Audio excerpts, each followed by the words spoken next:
Thank you. Good morning, everyone. Are you all feeling energized and inspired? Yes, so do I. So my name is Polina Illieva, and I lead the UCSF Archives and Special Collections and serve as a university archivist. And Dylan? Good morning, everyone. My name is Dylan Romero, and if it wasn't clear from my bio, I'm not an archivist. I do manage our makerspace called Makers Lab in the UCSF library. I would say at times I work archives adjacent at best. Spend most of my time supporting emerging technologies in education and research.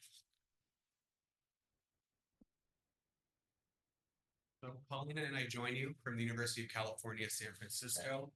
We will refer to it as UCSF throughout the presentation. I'm not going to read this entire slide, but you're welcome to. We do have three pillars at UCSF: an education, research, and health pillar. Our campus is made up of all three, and we are spread out throughout the state of California. Our main campus and our home library is on the Parnassus campus in San Francisco. One thing I wanted to point out as far as our education, we have colleagues here from the Cal State University or other American colleges.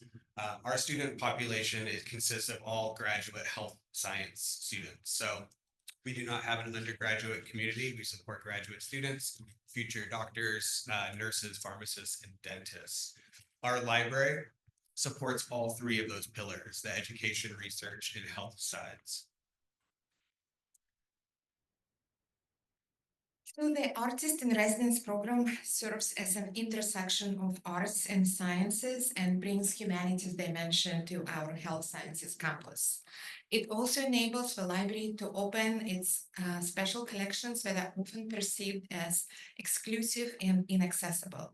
And the Makers Lab collaboration connects artists with a state-of-art tools as well as provides help from Dylan and his team for realizing their creative ideas. The goal of this program is to promote health humanities by exposing and repurposing historical materials in archives and special collections.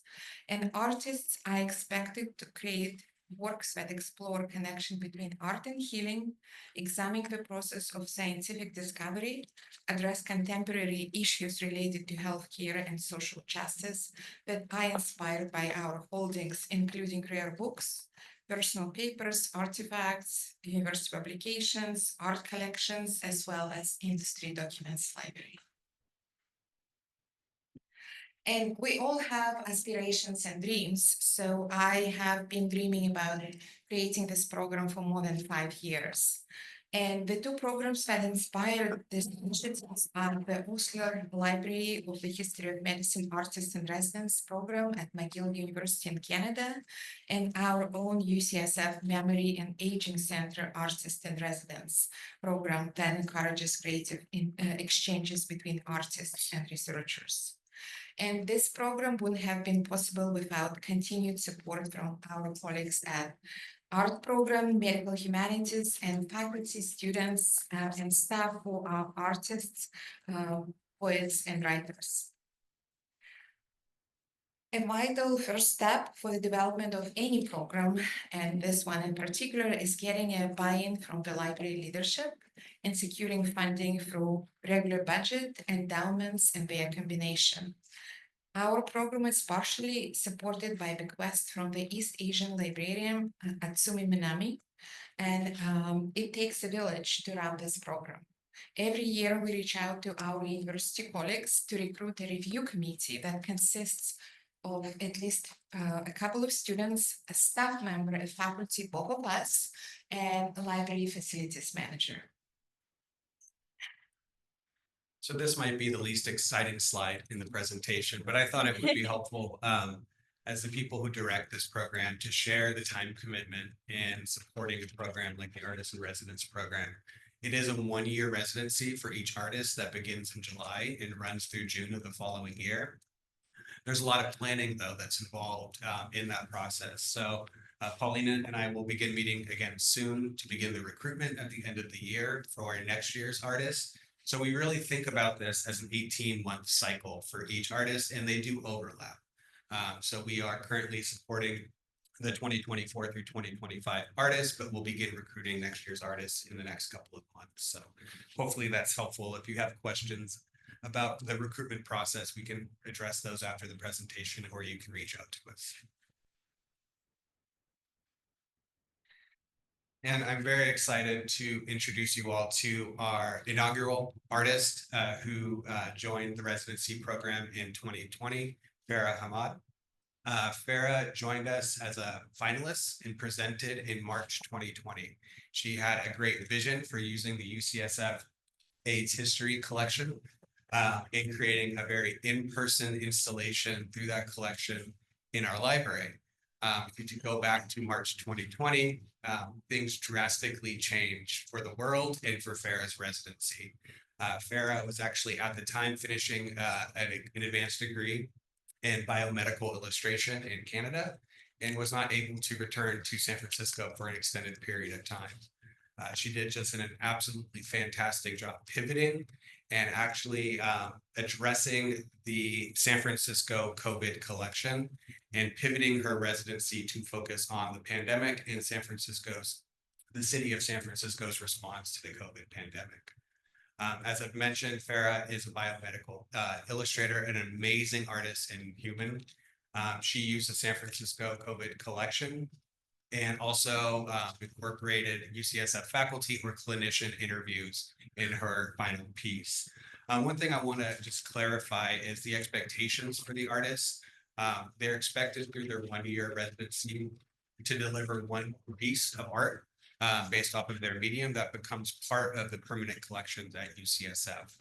They have other responsibilities that we ask, including leading 2 workshops throughout the 1-year residency and sharing their work through news stories on the UCSF Library's website.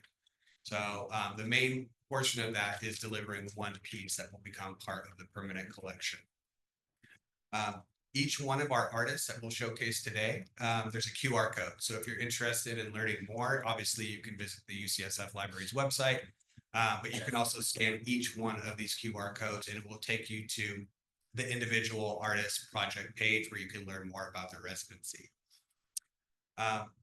Farah's final project was called The City is a Body, again, pivoting to a very remote virtual environment in 2020 and created an animated video showcasing the city of San Francisco's response to the COVID pandemic. So it's my pleasure to share just a brief excerpt from Farah's video that she produced and animated, titled The City is a Body, and I'll let the excerpt speak for itself. On February 25th, 2020, San Francisco declared a state of emergency, despite having no local COVID-19 cases yet. That March, it was one of the first major U.S. cities to ban large public gatherings, close schools, implement a shelter-in-place order and social distancing measures after its first 2 COVID-19 cases pointed to local community spread. The story of the pandemic is absolutely the story of a city that took the right public health responses. And you could watch the entire 2.5, 3-minute video on the library website if you were interested. So our 2021 artist in residence, Pantea Karimi, is a multidisciplinary artist who investigates the intersection of art, science, and history. And Pantea was interested in the medicinal botany collections. Her goal was to bring awareness to the role nature plays in helping us lead healthy lives. She focused on bringing to light historical materials that remain relevant to health, society, and culture today, showcasing how knowledge is transferred between cultures and across centuries. For her residency, Pantea chose De Materia Medica on medical material, originally written in Greek by Dioscorides. It was considered one of the most important reference books on medical plants and plant-based drugs for almost 2 millennia, and was translated to Arabic, Spanish, French, and many other languages. Pantea used Pietro Mattioli's Latin translation and commentary of De Materia Medica from 1558. And you can see Pantea in our reading room during pandemic looking at rare books. So Marioli was a Renaissance doctor and botanist, and Pante's project explored the parallels between Mattioli's version and the illustrated version translation. So for her project, she focused on flower of Crocus sativus, commonly known as saffron crocus, because of deep roots in Iranian culture, cuisine, and medicine. She used a triptych format that you can see here, since it was popular in medieval times and facilitates storytelling. The medicinal healing properties of the saffron crocus are described in Persian language, including for Alzheimer, anxiety, and depression. And Pantea consulted with School of Pharmacy faculty and reviewed our pharmacopoeia databases. A quick disclaimer that we are not providing medical advice. Please consult your healthcare provider for any medical help. Pantea used illustrations from our rare books, including Mattioli, for developing models for her project. She placed a 3D printed saffron crocus plant inside a handmade black cube that you can see on the right that had 4 slits, one on each side, and the plant was illuminated from the ceiling. A viewer has to look through one of the slits to see the flowering plant, and the lack of light was referenced to the time of saffron harvest between dusk and dawn. I'll just mention that this is an example of the collaboration with our department in the Makers Lab, archives, and artists. The artist is not expected to bring in experience with 3D modeling and 3D printing. Pantea had this vision to create this 3D model of a saffron flower. We have never designed and 3D printed a saffron flower, so it was a great learning opportunity for our designer and our team to support Pantea in this vision. So 2022 artist in residence Iqbal Reyes is interdisciplinary artist based in Florida, primarily working in printmaking and large-scale installation.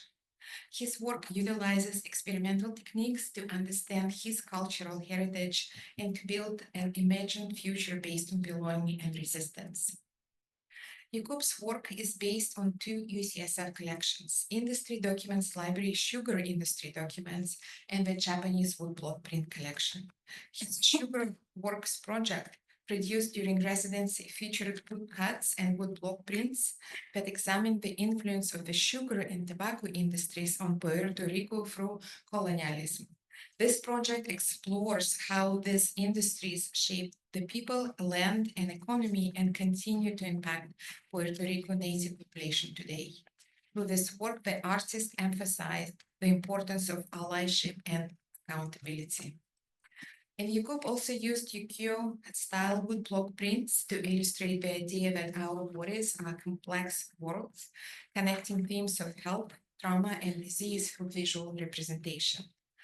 He created the image on the right, and that image is based on the image left by Kinituro Utagawa woodblock print, 10 realms within the body. Iqbal's work shows a Taino woman, and Taino are the indigenous people of the Caribbean, pointing at her abdomen. Within this space is a contraceptive pill pack surrounding historical events related to pills human trials. 2 US doctors, Gregory Pincus and John Rock, conducted the first large-scale human trial of birth control pill in Puerto Rico in mid-20th century. The women had only been told that they were taking the drug to prevent pregnancy, not that this was a clinical trial, that the pill was experimental, or that there was a chance of potential dangerous side effects. And I will speak to our 2023 artist, Katina Bitsikas. Katina is another seasoned artist and also the first artist that we worked with who works full-time in academia. This is really, in my opinion, where the program really became what we envisioned as the COVID pandemic's restrictions were, released. Things were opening back up, and we were able to hold in-person workshops related to the Artist in Residence program. You can see in the picture on the far right, Katina leading a projection mapping workshop on the side of the library. This is a medium that Katina and was able to display people's videos and artwork on the side of the library using the architecture as the canvas using a high-powered projector. Katina's residency focused on the industry documents, library's chemical industry documents, specifically the Roundup litigation materials. It focused on the side effects and impact of the herbicide glyphosate. This had a direct impact on Katina's life. And so what she did was take documents from the Roundup litigation materials, actual communications, and expose those to glyphosate in a very safe way at her home studio. And you can see those represented on the wall in her installation. She exposed those materials, those documents, and creating an almost like dreamlike effect to those, and then blew those up into large C prints and putting those on display in the library. Just an incredible installation and use of the collections that is now on display in our library. And here's an example of one of those documents, an example of one of Katina's pieces after it's been exposed to glyphosate.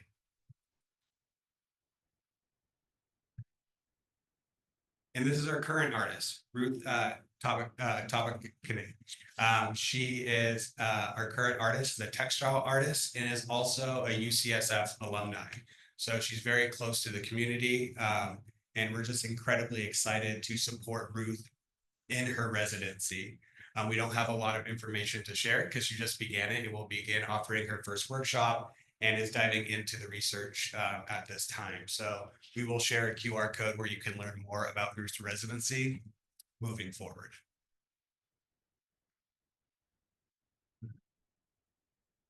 So our takeaways about this program, it fosters interdisciplinary exchanges between health science and humanities, and by integrating artistic and cultural perspectives into a health sciences institution, researchers, clinicians, and students gain new insights into human experience, empathy, and ethics.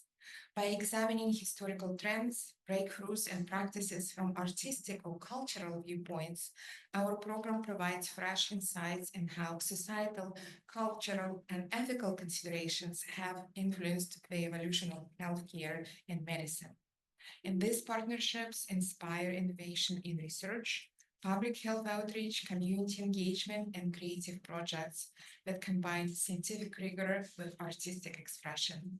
And this program continues to serve as a catalyst and incubator of joint creative projects for benefits of multiple constituencies. And our program became very competitive, and we are looking forward to an amazing journey of discovery and creation together with our future artists.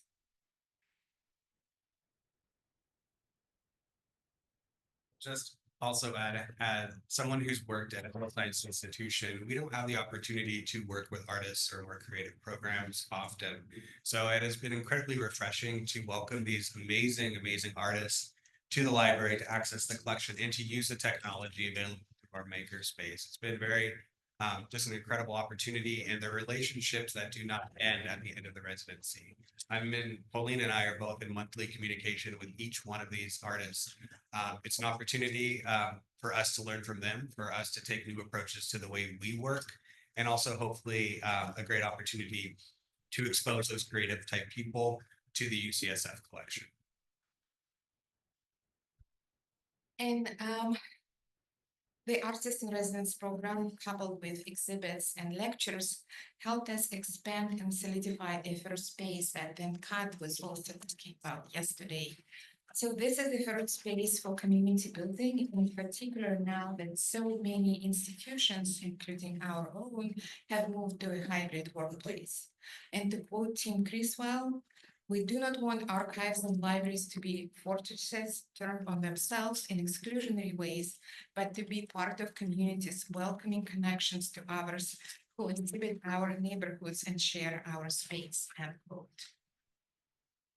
And we are paying it forward by sharing our experience about our assistant residence program with our colleagues.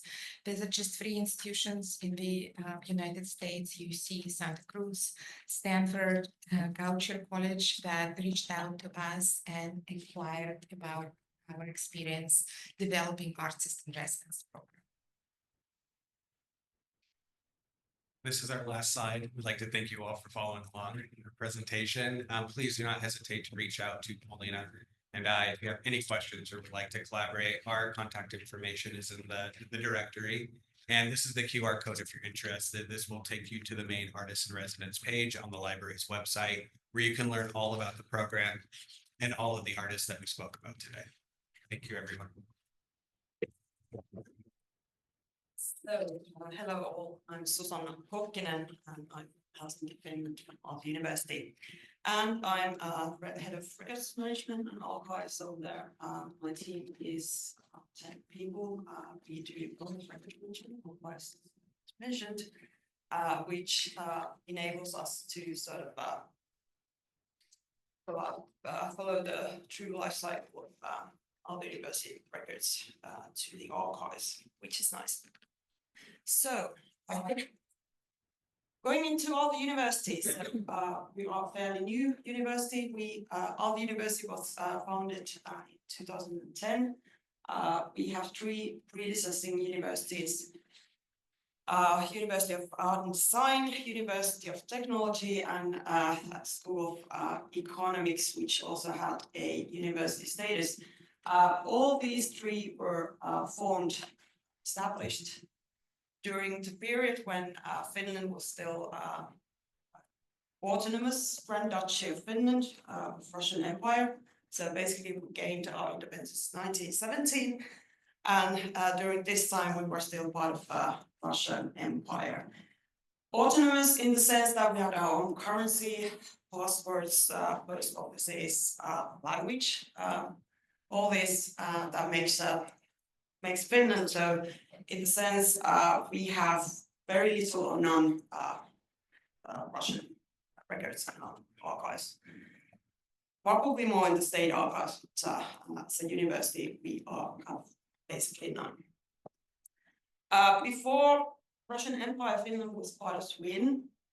So basically we were this faraway province of Sweden, no official, others, status on that. So, but we had a language which is different from the Scandinavian languages, which has always been a difference. Well, we are the odd spot, between Russian and Sweden, surrounded by sea and Russia. That's basically what we are. To make it short. Okay, so Aalto University in 2024 is very unique mix of fields still, and it's in our core values in the university strategy that we sort of merge people from different backgrounds and different fields, and so promote radical creativity and new ideas through this. And this aim also guides our archives when we are promoting our collections. And I must say already at this point that our students and academic faculty, their view differs quite a lot from that of traditional researchers, such as history researcher. So this is chance as well for the archives. Creating new ideas, yeah. As mentioned, it's in the core values of the university, as probably every university is. Besides the traditional research, our customers, our students, they are very into sort of studying the old techniques to create new ones. They are inspired by the collections and making new art based on it. They are finding other inspiration through it, glass forms, different visual design patterns, even in different forms of paper, for example. It's like they are young people, they haven't necessarily ever seen like old documents or records, so everything's fascinating basically. And most other students have only little or no experience at all in archives or history related fields. So that's a question as well. So the language, that's the first thing in my presentation. So again, there's actually a letter over there that's written in Swedish, the other official language in Finland. Already here, there's two problems. It's written in Swedish and it's written in handwriting. So basically, these are two things most of our customers wouldn't understand. We are cataloging in Finnish. Of course, it wouldn't improve if we use Swedish or Sami. Sami is also the third official language in Finland. The university records are mostly written in Finnish or Swedish, and nearly 30% and nearly 50% of our master's degree students and nearly 50% of our academic faculty are other than Finnish nationals, which makes it the fact that they have no idea of Finnish or Swedish usually. And there's the question of like having a language that's a minority language, and then we as a society, of course, we want to reach international audiences, and we want to be here among you guys, presenting our ideas and research. Does Finnish still have a place in the academic language? Because in other universities, for example, we had loads of public debate on how much we actually use English in our university instead of Finnish. And there are already fields that all the new research is coming in English, and we don't have Finnish translations for the concepts or the whatever comes with the new sciences. So basically, this is already a reality in many universities in Finland. Of course, it's natural. We want to be part of the international community, so it's very natural in that sense. But then, going to, for example, using AI, we are at the moment, the approach is that we are using AI-assisted sort of translations to from our collections. We have done a lot of mass digitization in past years. So basically, putting aside the records and thesis works, drawings, images, pictures. We have digitized hundreds of thousands of images. We've been able to, even though my team of 10 is not small, when it comes to archives, we've managed to publish some tens of thousands of images with cataloging information, such. And again, that's in Finnish. So basically, there are more and more customers coming outside of the university, and of course, the ones inside the university that need something to help them understand the records and the cataloging information we are providing for. So the translations is one option, but I think what I hope for the future is that we would have more sort of finding tools that would use the AI itself. We shouldn't have to be translating possibly into bad English when we use the AI translations, because even though it's all the AI, it's trained to use better English translations than most engines. Still, there's a possible risk that it's false information. So even though it might be bringing customers closer, it also might give them false information, even though we would disclaim that it's like AI produced and so forth. So hopefully, I don't know, I hope we can keep on using Finnish as a cataloging language, and I hope we can find better techniques in the future for search, and not necessarily to add translations to the collection, because they are too vast for us to do that properly. So that's the thing. There's also the matter of handwriting. As I mentioned, the young people, there are still already like history students that can't read like linked handwritten text, which is because they stopped teaching that in schools in the 1980s. So basically, they won't be able to read that letter, which is again is in Swedish. There are already text recognition tools for handwritten text, which are nice.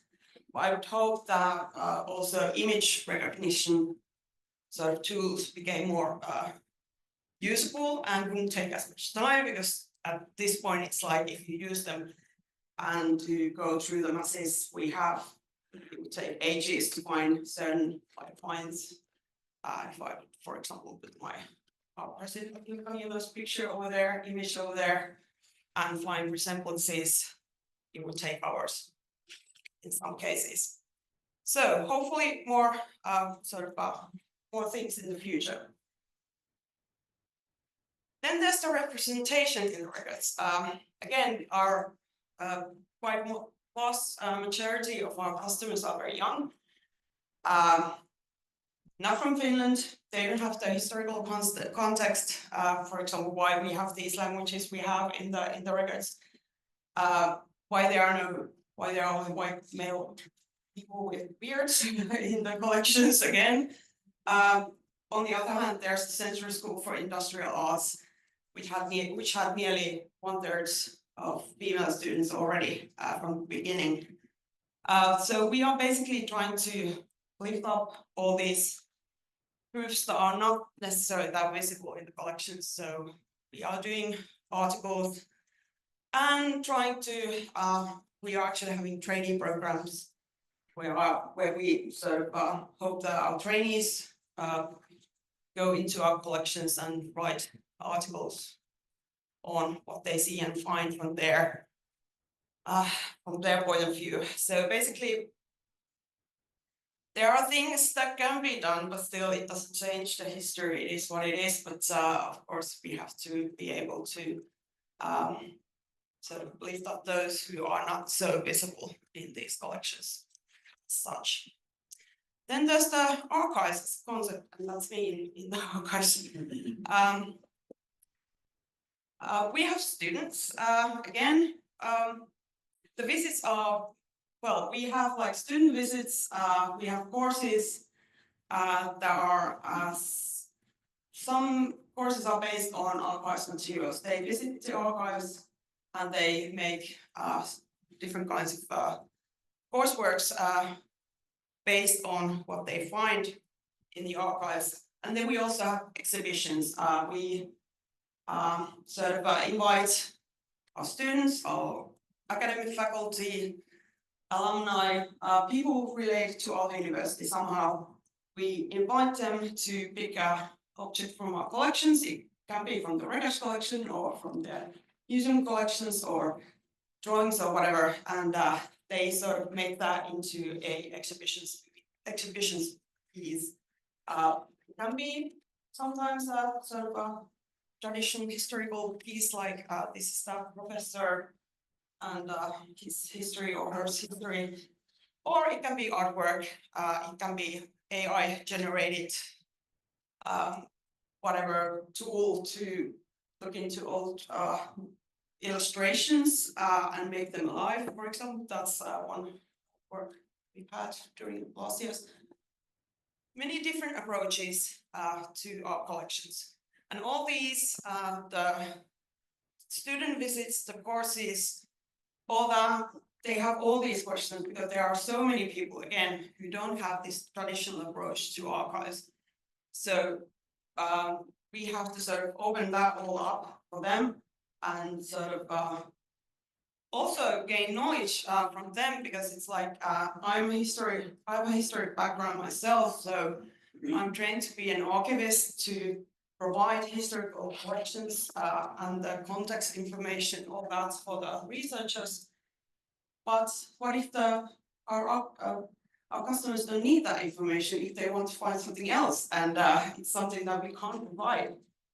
So should we? So perhaps, you know, is there something we can do differently in the archives to sort of reach these customer groups that don't have the need for the historical context or the historical knowledge? So that's a question as well. Again, define a treasure, it could be wooden registry card holder with some registry cards or jar full of paper clips, as well as like some magnificent hand-drawn 19th century map that would, in my eyes, probably be a treasure instead. Yeah, loads of paper clips, we don't need them, so we are happy to give them away if somebody needs them more. Here's a case example of a recent course visit. They were at the archives, I think, week before last. It's a Nordic Master in Visual Studies and Art Education, and they have this joint course with Aalto University in Denmark. They come to Aalto University, and the students mix groups, and then they go to archives visits over there. They actually get to the collection spaces as well. Hence the notions with the, why does it smell so weird? This collection space, we all they have a particular smell. So basically what they do is either art pieces, audiovisual, work, whatever, or as this image on the right, it's an archive workshop sort of idea for us to make a workshop for students. So basically they are giving us all the time ideas on how to do it better in their area. So basically we are maybe getting feedback from the students on how to improve accessibility and sort of how could they reach archives better than nowadays they do. So I warmly welcome all this because it's been very vacant in many sense that we have had so many new ideas through these collaboration with these courses and all. But that's it. Kiitos, tack, and thank you. So I'm the Regional Community Partnerships Manager at the National Archives, particularly working with adult audiences who are not necessarily accessing our services. Yeah, and I'm Liz, as Kirsty introduced. I'm a record specialist working with the collections related to the British Empire and Commonwealth. It's not an archivist role per se, it's something like a curator role, it's more strictly speaking. And one of my aims in this role has been to make military history and history of the British Empire speak to each other better. When those of you may or may not know that the National Archives UK is not like other national archives. It really only holds the records of the UK central government. And of course, by implication, the records of the former British Empire. So it's sort of the operational centre of British geopower. You can see the picture of one of our buildings on the slide. So, but for lots of audience, it could be a fairly formidable institution. So we wanted to start out by thinking through definition. So we've had a lot of really wonderful discussion over the last few days, thinking through diversity and accessibility in a variety of ways. So looking up in the dictionary, diversity, we're looking at the fact of many different types or things or people being included in something. And accessibility, the quality of being easy to understand or enjoy. And I guess what we're doing here is talking through some of the complications of that for us. We're thinking through how do we achieve diversity and accessibility, but also what do they mean? Yeah, and so how do we navigate this tension between celebratory narratives Of the conflict, so we're concentrating, next year is the anniversary of the 80th anniversary of the end of the Second World War. That kind of tension between a celebratory narrative of conflict and the contributions of under-recognized groups, and the more critical work around the role of race and coloniality, inequalities that the conflict also brings up. And I certainly, in my time at National Archives, have been struck by the comment, I will find out about my history by coming to the archives. I mean, I've invited people that have come and seen this big building and thought, oh, I'm going to find my history here. I will find out about my family, my ancestors. But the archive, as we all know here, is not that space. It's a space of elision, of hierarchy, of officialdom. So we have a lot of work to do to allow us to recover something else, something more. And that work is always conditioned by people's social and political present. This can create competing subjective versions of the truth, which point to the complexity in relation to questions of diversity and accessibility. And you'll hear us repeat this thing about complexity, but I think it's really about kind of trying to own that concept. Drawing more diverse records into public scrutiny can have a powerful effect. Seeing the script of a general speech in Romanized Hindustani, so this is part of our collection, I was both emotionally moved and reminded of the language that I spoke at home. And just to hear just some of that language, I'll just जब मैंने एक army की कमान ली थी तो मैंने कहा था कि जिम्मेवारी जो मुझे दी गई है रोमल और उसकी फौज को बिल्कुल बर्बाद करना है और यही किया जाएगा यूं ही हम तैयार होंगे. So already in that sort of little paragraph, Rommel is being spoken about. It's written by, on behalf of, General Montgomery. I mean, this is, the highest of the high. And just the fact that this record was in our collection and there are similar speeches kind of really struck me. So sometimes it's just those fragments that can start a whole conversation and opening into, this global war. So yeah, I was moved by a language that I spoke at home with my mother and father and the music we sang together that crossed the divides of Sikh and Muslim and Urdu and Punjabi, which is part of my identity. And here the speech was not just a colonial artifact, but for scholarly attention, but an object similar to any archival document that can be a catalyst for personal memories. In my own practice, I've become more fascinated in this crossover between archival records, memory, and transnational histories. And I'm often asked, what is my methodology? And I've been very taken by the words of the opening of the Satanic Verses by Rushdie and his particular way in which he creates these two characters falling to the ground, mingling with the remains of the plain, equally fragmented, equally absurd. There floated the debris of the soul, broken memories, sloughed off selves, severed mother tongues, violated privacies, untranslatable jokes, extinguished futures, lost loves, the forgotten meaning of hollow, booming words, land, belonging, home. And for me, it's become an invitation to see that partial knowing, not as a weakness, but as a strength, not something to be ashamed of, but something to come into relationship with.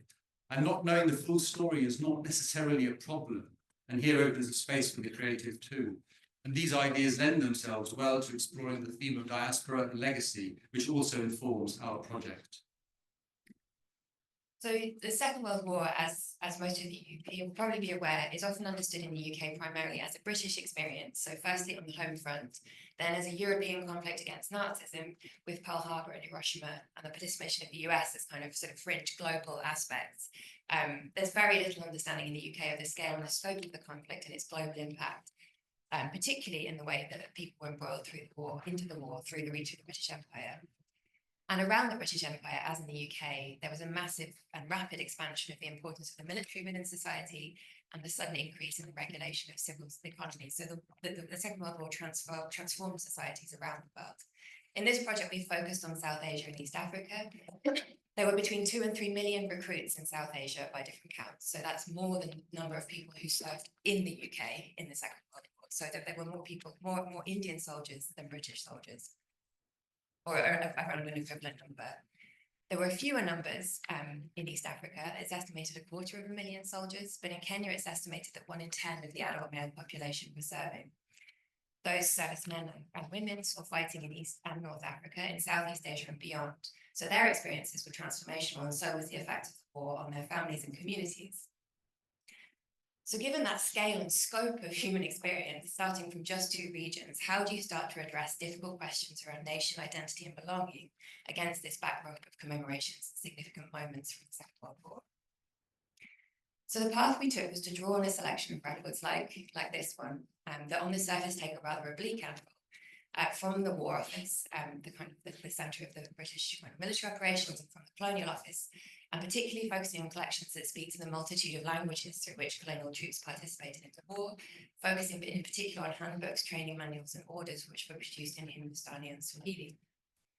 In selecting these records and the opportunities they provided for wider reflections and the conversations around history and memory, we've been able to open up ourselves to, we've hoped, and I think we've started opening up ourselves to the ambitions and memories of different diasporic communities in the UK, but also internationally, particularly in the British. And so here we've turned to this, employing audio drama on each of these leaflets. There is a kind of a QR code, and you can go straight to the audio drama that we've had produced. And we're drawing out this long association that I've particularly been developing, and we've been working with Applied Stories, who created these two new dramas in English Hindustani and English Swahili. And these dramas themselves have become prompts for further work. In reflecting on the process to date, we are exploring what it has meant to work with these multilingual historical sources, including with experiences of partial understanding and discomfort, as I've said before. These experiences, have been revelatory, an opportunity to not steer away from what we may not fully understand, but to actually come into recognition of this.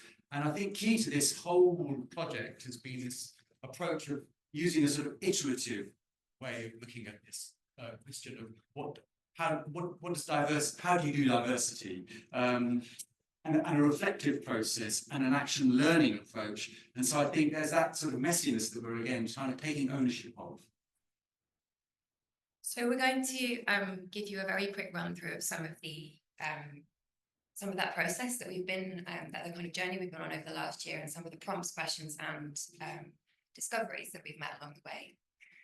Our initial step in this project was to lay out our early plans and intentions at an academic conference on the commemoration of the Second World War that happened last year in the University of York. And so in starting to scaffold what this project might look like, we built 3 key ideas into it.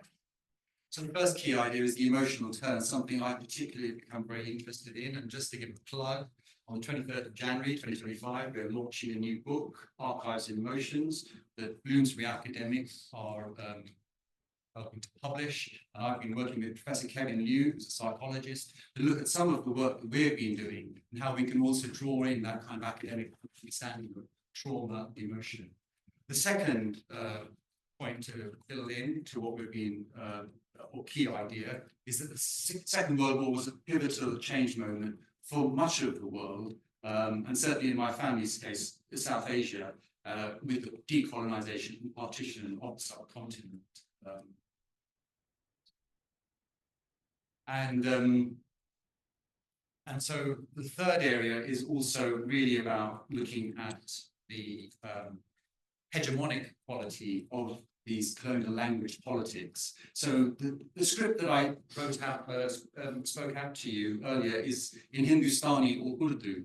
But certainly when you do outreach work in communities here, there will be communities for who may look like me, but may say, actually, this isn't really our language. And so I'm turning to a poet, Zafar Kunel, who wrote a beautiful poem called Hill Speak.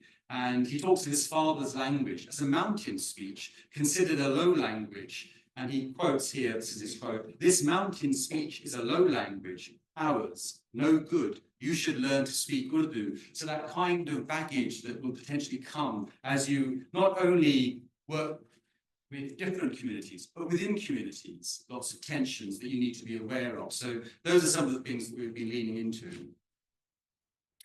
And alongside these questions, these questions of diversity, which were preoccupying us, another more practical question emerged when we came to think about how to commission writers to work with us.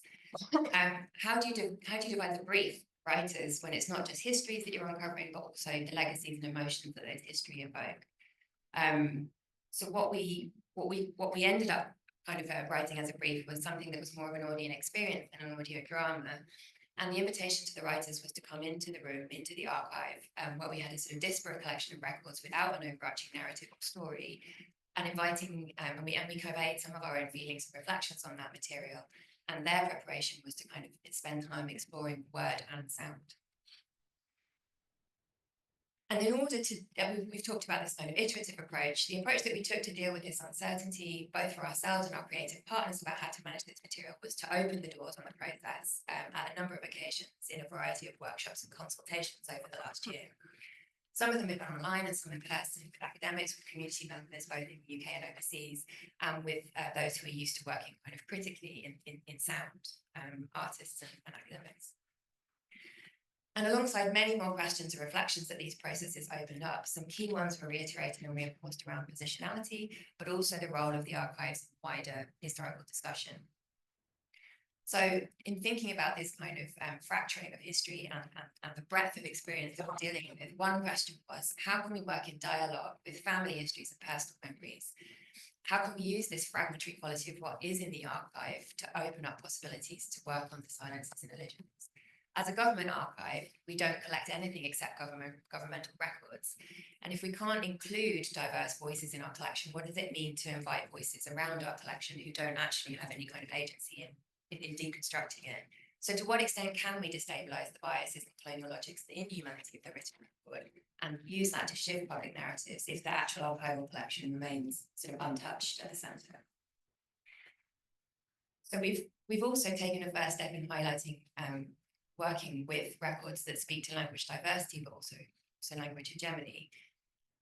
But we're still working with records in English, although the records may be in Hindustani and Swahili, we are still mostly working in English, and we've asked ourselves whether the challenge isn't to reach out further and do work of kind of full translation, to work more closely with communities in South Asia and East Asia, and to step out of English entirely. And so the workshops have reiterated the tensions that arise from complicating narratives and made us more aware that we often get this reply that this is not the story we want to hear. We also need to recognize that we need to sit again with this incompleteness, the discomfort, the difficulties, the traumas, the emotions. The capacity of audio drama in particular to reach into the unusual and the less well-trodden stories and to bring around a more embodied connection to the past was evident from the workshops. But how do we step from that emotional engagement that the audio drama might offer as a springboard for more open conversations? So from these early consultations, we devised a new workshop format that we took to SOAS, the School of Oriental and Asian Studies in London, where we met staff and students. And having shared the audio dramas a few times now, we brought a slightly different approach, which focused not only on listening to the audio dramas, but also thinking about different ways to listen and to tap into the oral memories of the participants. We asked them to think about their families, the sort of the experience of language and listening in their families, and the experience of memory, of passing on memory and storytelling. And that workshop brought further kinds of challenges in thinking about our process. We'd already been challenged to think about the dominance of English in the audio plays and the possibility of translation, but in this workshop we were reminded again that the public histories of the Second World War in India and East Africa were profoundly different to those in the UK. So whereas in the UK we're kind of moving against this kind of very sort of white British-centered narrative, there's almost no narrative at all around the Second World War in India and East Africa. That it doesn't have any kind of public historical presence in those contexts. So what these audio dramas might mean in those contexts was something very different. They would be doing very different kind of intervention into people's understandings of that period. And eventually this has led us to come to terms with the positionality of the project, that what we're working with really is a diasporic project. We're looking at British and South Asian perspectives and British East African perspectives on the Second World War. And we'll explain a bit more about that a little later on. I think that's you. There's me, please. So more recently, we reflected on the project and created blogs and podcasts, explaining the project to new audiences in newer formats. And I'm conscious that we're on this for 5 minutes, so we're literally just coming home straight. That this process has created a lot of has generated a lot for us. Sure. So the first of these is What my so-called stepfather didn't know is that it is more. I'm not sure what happened. Oh, okay, that's very kind. So I'll come back to that slide in a second. I'm sure I won't be able to play that properly. So the first question is, what we've established is we've got a really diverse sense of diversity. So there's still lots of questions about what that means, but I think for us the most pressing is that huge difference between diasporic and overseas national narratives around the Second World War. Obviously, family and community histories are passed on according to the needs of those family and communities, and stories are the tools for building cultures. And all of those kind of perspectives on the Second World War are shaped by what came next. So 2 or 3 generations later, they're shaped by the political precedent in different locations. And I'm certainly very aware, I mean, for our colleagues who are not from the UK, I was born here, and these particular stories of growing up here with the Second World War, and that sense that in my current context, you know, you're often asked, well, not asked, but that story is there, that my grandfather fought for the country, kind of did yours, you know, has become very important, and there's been a real need for people to say, well, I belong. And you know, it's led to, you know, politicians, senior politicians like Baroness Varsi, when we were doing the First World commemorations, talking about Tariq, Tajinder, and Tommy, sort of arm in arm, creating this kind of image that they all fought together. But however, you know, once you start digging, you know, you can put a spanner in the works, you know, asking questions about the actual motivations of the Indian troops. Were they actually quite the same as those, for example, the Dominion troops or the troops from Britain? And it all starts to create quite complex narratives, which again can be quite difficult in that public space, but something that you do need to sort of lean into again. And again, recognising the difference between public history in the UK and overseas. In India and East Africa, the Second World War sits in an entirely different position in relation to those later moments of social turmoil, and also particularly the independence movements and the struggle against British periods. And so this raises questions for us. So we're talking into a war that has been which has been deliberately forgotten by nationalists overseas. So how do you then work with the recovery of memory that's something that's been deliberately passed over? And so to add another layer to this is the psychological worlds that are created by this war and the commemoration itself. And how can we use practice to reach into or explore those pasts which are not publicly discussed and where people's memories of the conflict may not be centered. So we've taken inspiration from the work of the Kenyan historian Rose Mionga and state that there is an active process of remembering which is necessary so that stories that people feel are important are not forgotten, but become part of their lives and interactions with others. And here the use of oral stories, of personal archives and even memories are a way of meaning making that should not always be secondary to the written record, but may be accorded the same or similar weight. We should not simply obsess about fact seeking or data collection. And these aspects of what is made secondary to the written record can be these microcosms of memory and material culture held onto by families, but fragmented and without larger narratives onto. And so sort of opening and expanding these kind of increasing kind of circles of questions rather than answers, we were aware that we were asking a huge amount from our creative team. We were asking them not only to take records as a springboard, but also requiring them to do interpretative work and read them against the grain. And our starting point was to decenter Second World War narratives, but of course we were recentering around the perspectives and the experiences of the writers. But through these kind of workshops and consultations, the writers have been really generous in self-interrogating their own position and their own thinking and how the work has changed that. And so those processes have raised really interesting questions around what it means as a writer through the creative process to write back into history, and that question, through that question of positionality that we're still working with.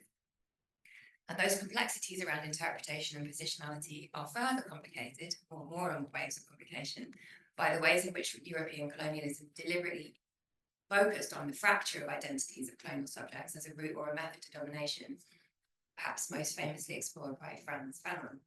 So both the writers took choices that might initially seem quite surprising, that the language Swahili and the language Hindustani became narrators in the audio plays. And both of the writers used that device to represent some of the kind of different forces that were working on the soldiers' identities as confusing or maddening. So if I can do this successfully, go back to the previous slide. This extract from the play Motherland by Arian Zaramba. And here we hear the soldier Shalene, who's speaking to the voice of Swahili, whilst trying to maintain a conversation with his superior officers. Be careful, my son. Chew me. Sky. Be careful what you wish for, my child. Mama? Not quite, but yes. I'm kind of your mother. The motherland. An ancestor. Soldier. Something like that.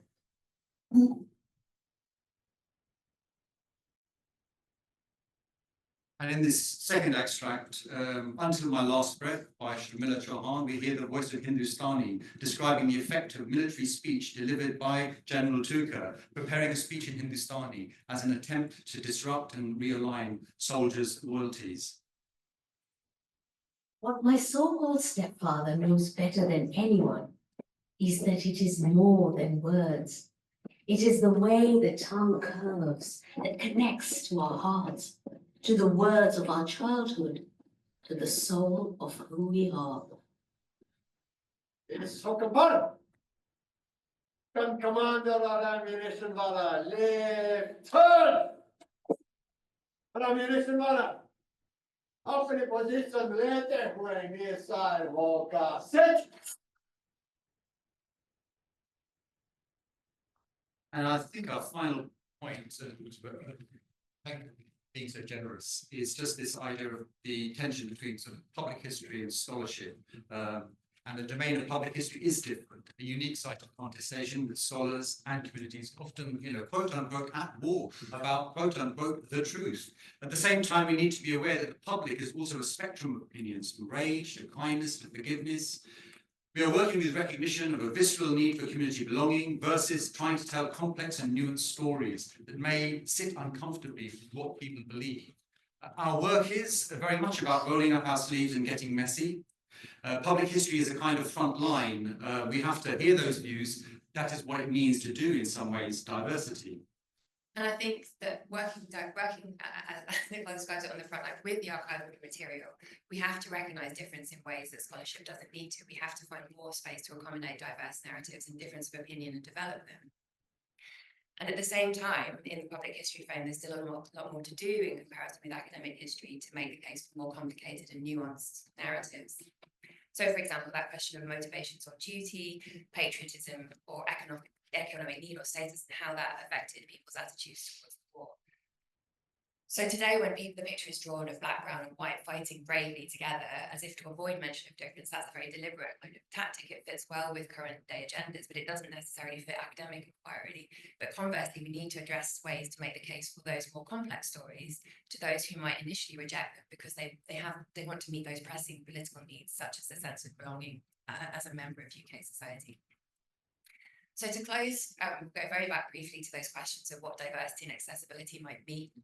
And I think that some of it is that we're still very much working through how to work with diverse diversities that compete with each other. Our idea of commemoration is not one single thing that can include multiple perspectives.